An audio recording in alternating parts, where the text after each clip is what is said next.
Dr. John, if there's some things I wish we could let everybody know, would be that there are some things they can do to keep their immune system strong, keep their body strong, and help prevent any kind of viral infection, including the coronavirus.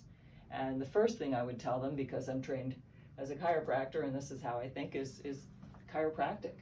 And it makes me remember that pandemic in 1918 and 1917 with the influenza back then, and how chiropractic managed to, what were the numbers that you were saying?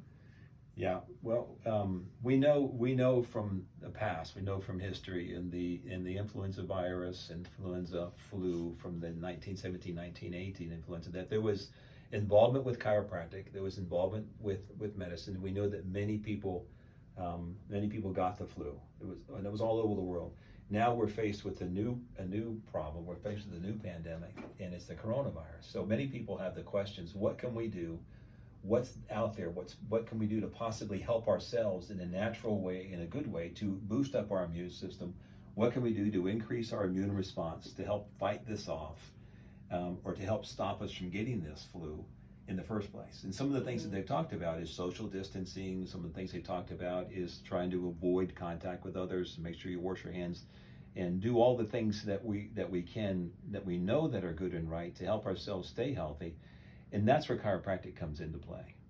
We know that if we eat the right kind of food, if we eat healthy food, natural food, the way that God's given us, that's going to help our body stay healthy. We also know that if we get proper sleep, we know that if we drink good water, breathe fresh air, that these are good things. There's also vitamins and nutrients that can help. Vitamin C is one of the ones that help. It's an strong antiviral. Vitamin D3 is also very beneficial right now.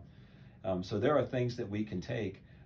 But what about chiropractic adjustments? We know that the upper cervical area, the area of the brainstem, that's part of the central nervous system here at the very top of the cervical spine, has a huge impact on how the body functions. We know that the very top of the cervical spine on an x-ray looks like this right here. We can see the top vertebra here, the second vertebra here, and that's the position of what we call the central nerve system that goes down into the spine.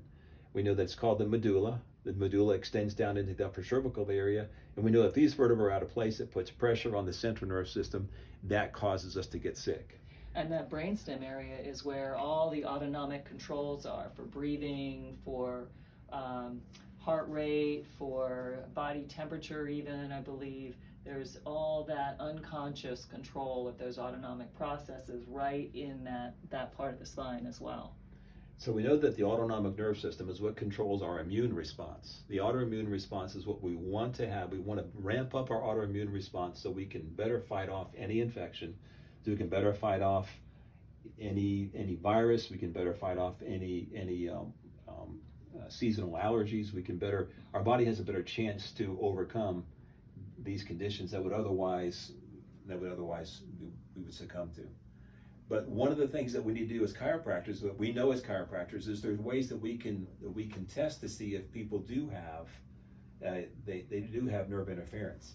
What we do in the office is we use instrumentation to verify that there's nerve pressure. We know if the vertebra is out of place in the cervical spine, that we use instrumentation. We check to see what the nerve pressure is, and when we identify the nerve pressure, then we can do things to help remove the nerve pressure through the adjustments. For instance, if the bone is actually twisted and there's pressure on the central nerve system, that's going to cause interference with how the autonomic nerve system functions. That's going to cause a lowered immune response. That's going to interfere with how the body's going to function inside. So what we do is we follow the procedure. We find out where that nerve pressure is. A lot of times by taking x-rays or using palpation, we can adjust that vertebra to get it back in place again. Use the instrumentation. We can see that the nerve pressure has been removed and that the body has a chance to heal like it wasn't able to heal beforehand.